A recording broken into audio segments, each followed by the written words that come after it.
Welcome back to On the Same Page. We are on Daf Chaf Beis Amud Aleph 22a of Maseches Megillah.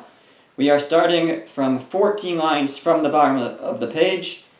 The two dots, it says Zakla Kol Sheyesh Bo Musaf. So the Mishnah had said a rule in terms of when you have four aliyahs. The Mishnah said, here's the rule, Zakla Kol Sheyesh Bo Musaf Ve'eno Yom Tov Karing Arba. If it's a day that has a musaf, but it's not a Yom Tov, then you read 4. And, fine. So, and it said that regarding Rosh Chodesh and Chol HaMoed, which have a musaf, and they do not have Isser Malacha. It's not forbidden to do work on those days. Maybe to some extent it's on Chol HaMoed it is. But if it has musaf, but it's not a Yom Tif, then you read 4 aliyahs. Okay, so says the Gemara Yibayilahu. They asked the following question: Tainis tzibor bekama. What about a public fast day? So how many aliyahs should you have on a public fast day? It wasn't mentioned in the Mishnah. There's Torah reading on fast days, but the Mishnah did not tell us how many aliyahs. So, do we compare to Rosh Chodesh and Chol HaMoed, or to a weekday? So, do we say Rosh Chodesh u'Moed dika karbon musaf arba? Rosh Chodesh and Chol HaMoed, they have a karbon musaf.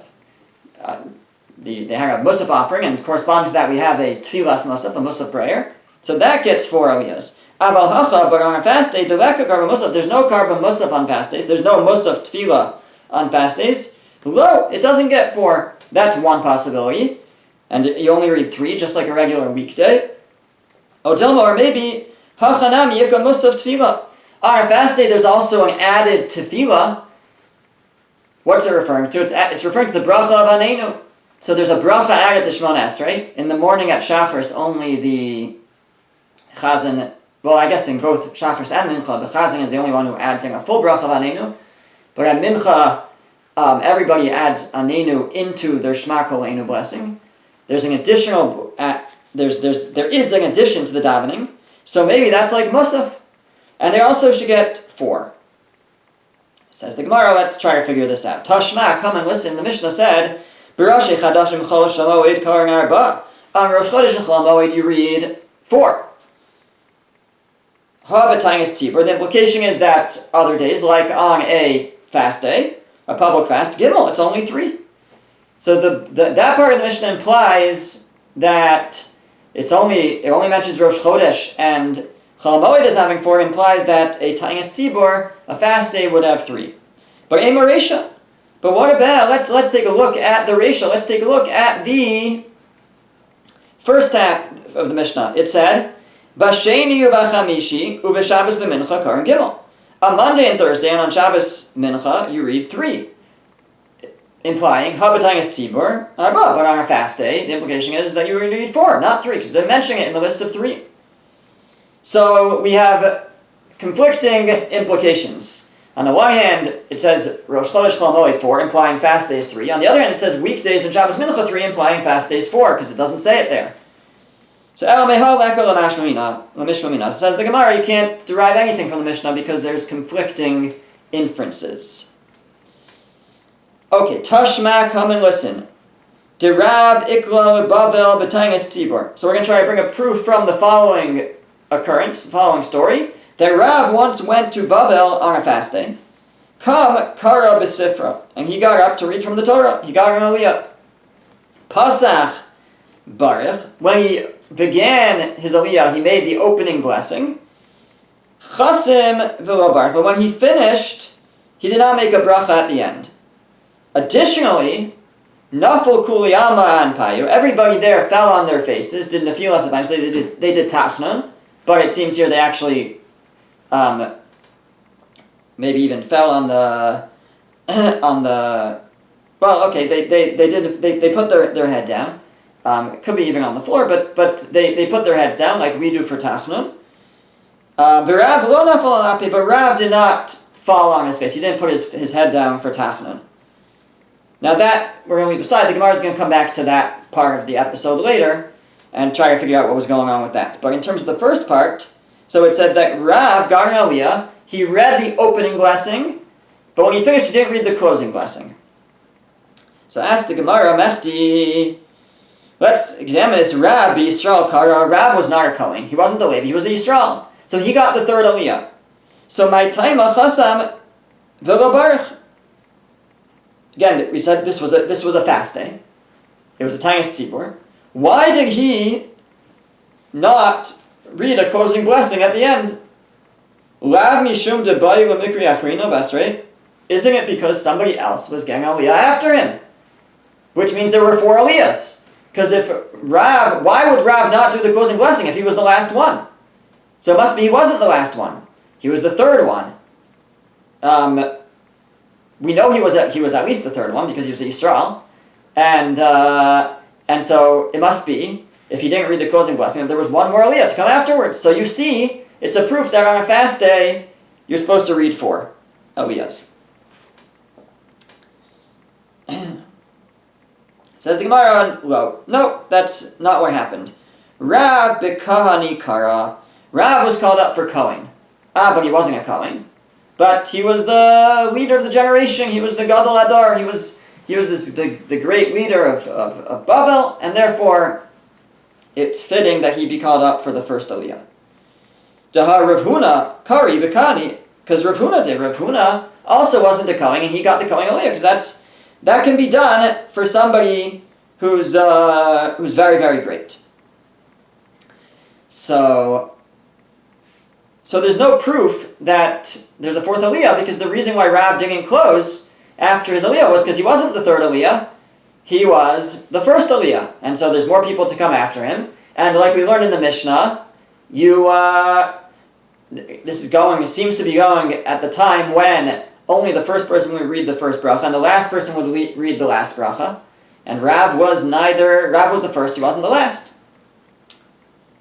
Da Rav Huna kari bekani. Like we said, Rav Huna got Kohen aliyah. Says the Gemara, Bishlam Rav Huna kari bekani. It makes sense that they would give Rav Huna Kohen aliyah. Again, he's not a Kohen, but he was very, very great. Da afilu Rav Ami v'Rav Asi dekani chashivi dar Yisrael mekav kaifiluhu. Because even Rav Ami and Rav Asi, who were Kohanim, they were very prestigious Kohanim from Eretz Yisrael, but they they submitted themselves before Rav Huna. So Rav Huna was the great leader of his generation. Even Rav Ami and Rav Asi, who were Kohanim, submitted themselves to him. So therefore it makes sense to give Rav Huna the first aliyah, the Kohen aliyah. Even they were mekav kaifi leila Rav Huna. Ela Rav, but Rav, ha'ika Shmuel dekana hava v'diber alei. There was Shmuel in the generation of Rav, and Shmuel was a Kohen, and Rav treated Shmuel like he was greater than him. Seemingly Shmuel was considered greater than Rav. And so you can't compare Rav to Rav Huna. Rav Huna was the greatest of his generation. You could give him the Kohen aliyah. Everybody, even the great Kohanim of his time, treated him like the greatest. But Rav accorded Shmuel greater respect. It seems Shmuel was greater, and Shmuel was a Kohen, and so to give Rav the Kohen aliyah is not comparable to what they did for Rav Huna. So says the Gemara, no. Shmuel nami mekav habakayif leila Rav. No, really Shmuel would submit himself before Rav. Rav was greater than Shmuel.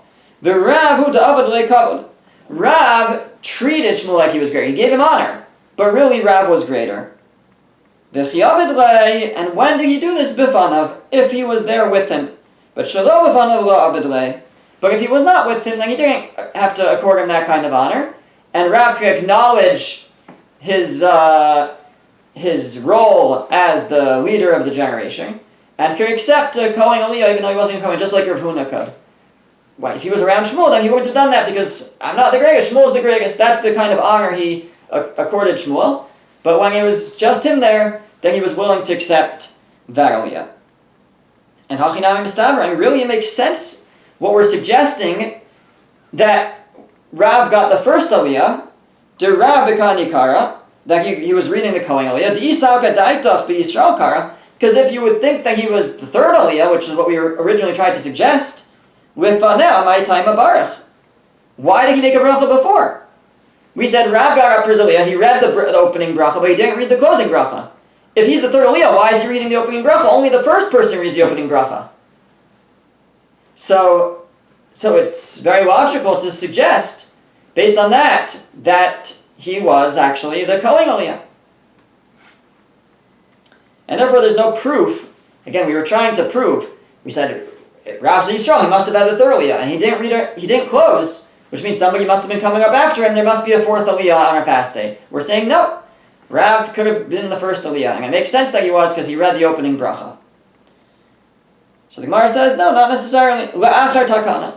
It could be this took place after the takana, after the change, where like we learned in the last week's Amud, the rabbis enacted, even though our Mishnah said that only the first person opens up with a bracha and the last person closes with the bracha, but the sages enacted that everybody would do that. Everybody gets an aliyah, and that's what we do.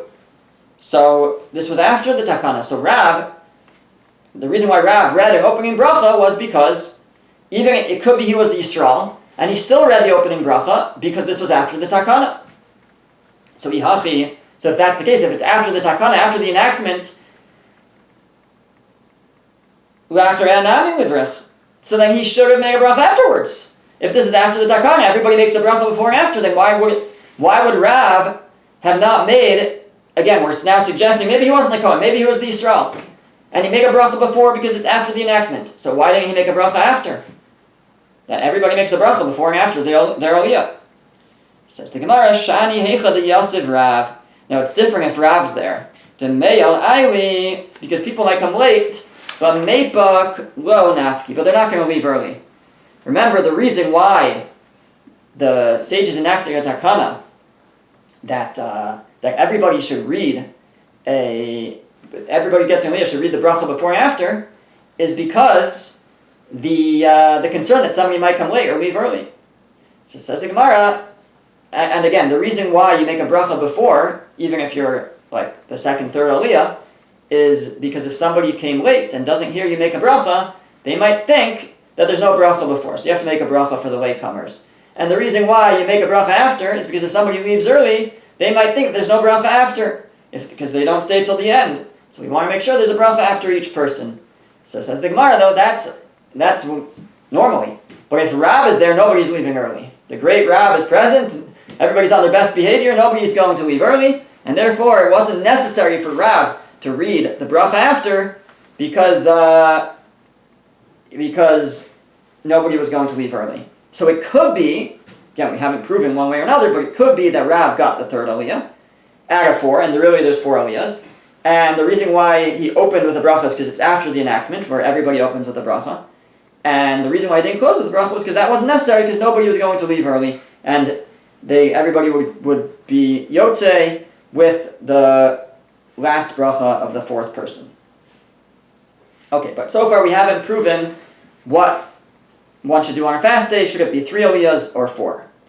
So Tashma says the Brisa, come and listen. Zaklau. Here's the rule. The Mishnah says, it's quoting the Mishnah.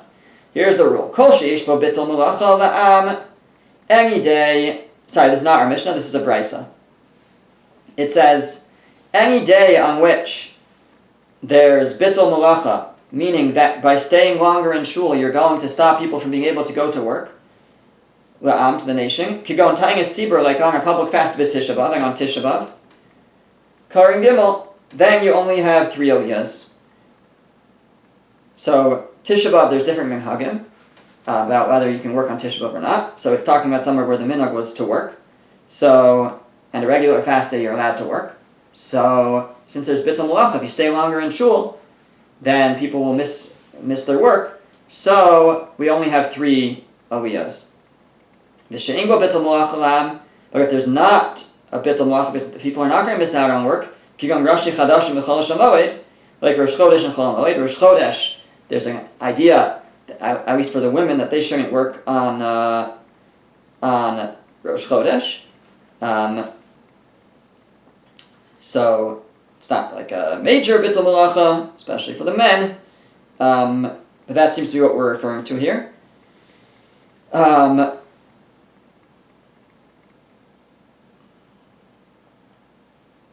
Chol Moed, you are only allowed to work for specific things. Davar Havid, something that's you're going to lose if you don't. So, in general, we're saying those are days that there's less work, no work. So therefore, on those days, Karin Daled, you read 4. But Shema we learn from this Brisa, it's explicit. The Brisa says, on fast days, you read 3 Aliyahs. So here we have an explicit Brisa that proves that on fast days there are 3 Aliyahs. Amar Rav Ashi said, but we didn't learn that way. Did we not learn differently from our Mishnah? Our Mishnah says, Zeh here's the rule, Kol Yom Sheish Bo Musaf Ve'ingo Yom Tov Korin Arba. Here's the rule, any day that has Musaf, something added, and it's not a Yom Tov, you read 4. Now, what is this rule coming to include? In other words, we already said that on Rosh Chodesh and on Chol Moed you read 4 Aliyahs. Then it says, here's the rule. Any day that has Musaf and it's not Yom Tov, you're allowed to do Malacha, you read 4. Well, what's that adding? What's that coming to include? We already mentioned the 2 days that's pertinent for. So why are we giving a rule if it doesn't add anything? So it must be coming to add something.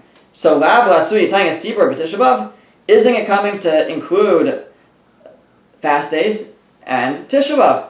That they may not have Musaf, but they do have an added Tefillah, Anenu, or Nachim on Tisha B'Av and Mincha. So they have an added Tefillah. So therefore, probably talking about Shachar still here, so Anenu. So therefore, says Rav Ashi, the implication of our Mishnah is unlike the Brisa. The Brisa said that on fast days in Tisha B'Av you read 3 Aliyahs, but the implication of the Mishnah, by making a rule Zakla, what was that coming to add? It must be coming to include fast days in Tisha B'Av, that those days have 3 Aliyahs. Now, ask the Gemara, though, Rav Ashi, but according to Rav Ashi, Masnisim Mani, who would be the author of this Mishnah? Who would hold this way?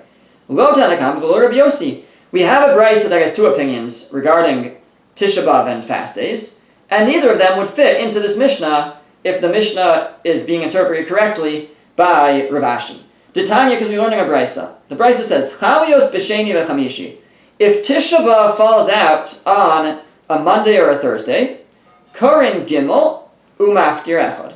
You have 3 Aliyahs plus a maftir, so 4 altogether. B'shlishi u'v'revi, if it's on a Wednesday or a Tuesday or a Wednesday, Kora echad u'maftir echad. You read just 1 Aliyah and just one and that person is also the maftir. Rabbi Yossi Omer with Olam Korin Gimel u'maftir echad. Rabbi says no, it's always 3 and 1 maftir. Actually, I think both of these, when it says 3 and maftir is one of the 3. So it says maftir echad, meaning one of those 3 gets the maftir, gets the haftorah. So we have 2 opinions here, but we have a Tanna Kama and we have Rabbi Yossi, and both opinions say that there's either 3 Aliyahs on Tisha B'Av, or according to the Tanna Kama, on a Tuesday or Wednesday there will only be 1 Aliyah, but nobody's saying 4. So Rav Ashi tried to interpret our Mishnah to mean 4, but we have another Brisa that brings 2 opinions about Tisha B'Av, and neither of them is 4. So who would be Rav Ashi kind of says this is an opinion, but we don't find this opinion anywhere else, and therefore it's difficult to suggest, especially being that we have a Brisa here that has 2 opinions on the matter, and neither of them are like this Mishnah, to read the Mishnah this way. So therefore, says the Gemara of Alakashya Zaklal. So, but the fact that there's a rule here is difficult, because what's it coming to include? So the Gemara says it's Lasui Rosh Chodesh and Moed. The rule is coming to include Rosh Chodesh and Chol Moed. There on those days, there's 4. Here's the rule: any day that has a Musaf, And it's Nari Yom Tov, you read 4. That's Rosh Chodesh and Chol Moed. But says the Gemara, that can't be because Habahedir Ketani La. But that's already explicit in the Mishnah. B'Rosh Chadashim Umoed Karing Arba. On Rosh Chodesh and Chol Moed, you read 4. So what's the rule coming to include if not a tainus, if not a fast? They're on a fast to read 4. Says the Gemara, Simana Ba'alma Yahiv. Now what it's doing is, it's giving you kind of a symbol or a rule for how the system works. So you don't say that Yom Tov and Chol Moed are the same. This is a way to remember how it works. Hold this rule in your hand. Whichever has more things that are special about that day, you add another aliyah. Hilkoch, therefore, Rosh Chodesh u'Moed dika karbon musaf karan arba. So Rosh Chodesh and Chol Moed, where there's an added thing over a weekday, which is that there's a karbon musaf. So then instead of reading 3, you read 4. B'Yom Tov to asar yes malacha chamisha. Yom Tov, you add on top of that you can't do malacha. So that gets 5 aliyahs. You add 1. B'Yom HaKippurim to anush kares shisha. Yom Kippur is elevated from Yom Tov. Yom Tov you can't do malacha, but it's a regular lap, a regular negative prohibition. On Yom Kippur, to do malacha is a chiyuv kares. It's punished by spiritual excision. So that has something added. So you add an aliyah, shisha, that gets 6. And Shabbos, to Isser Skila, Shiva on Shabbos, where malacha comes with potentially with stoning, with the death by human court. So then there are 7 aliyahs. So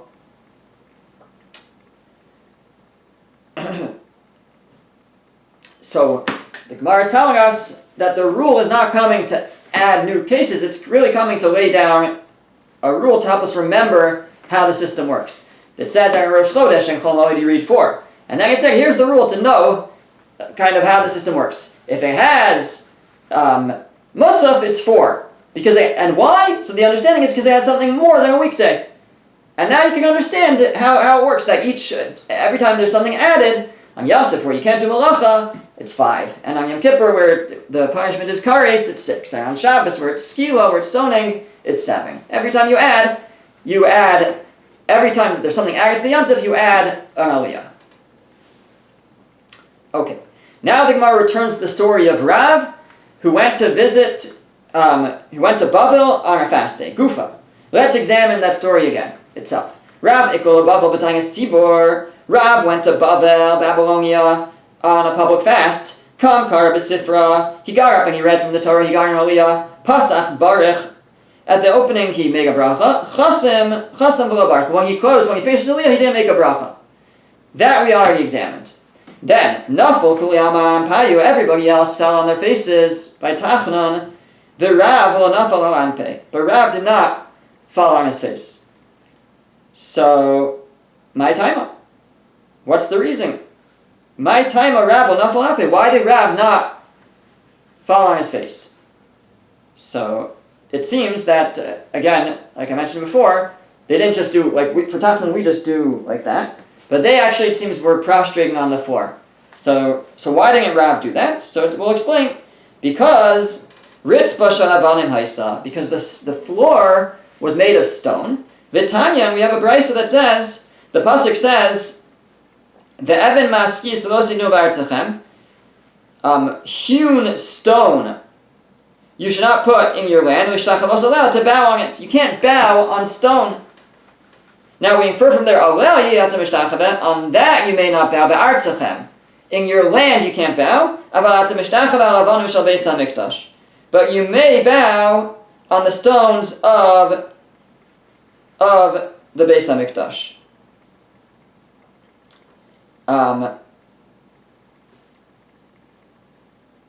So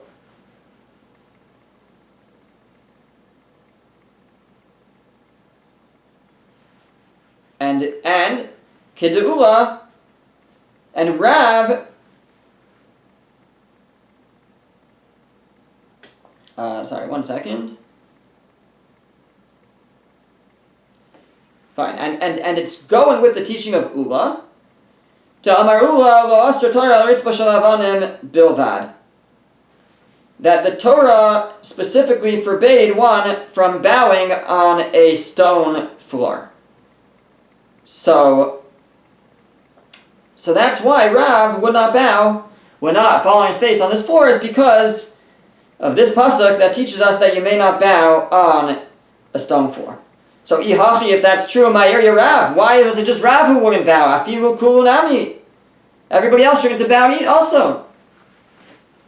Says the Gemara, kamei de Rav hava. The stone area was only in front of Rav. Everybody else had wood or carpet, so it was okay for them to bow. It was specifically Rav, where he was standing, he couldn't bow. So, well, ask the Gemara, let him go join them. Why does he have to stay where he is? Go to where everybody else is, where the floor is okay to bow, and let him fall on his face like the rest of them. Gemara says, no, he didn't want to bother the congregation, because if he would walk somewhere, everybody would have to stand up for him.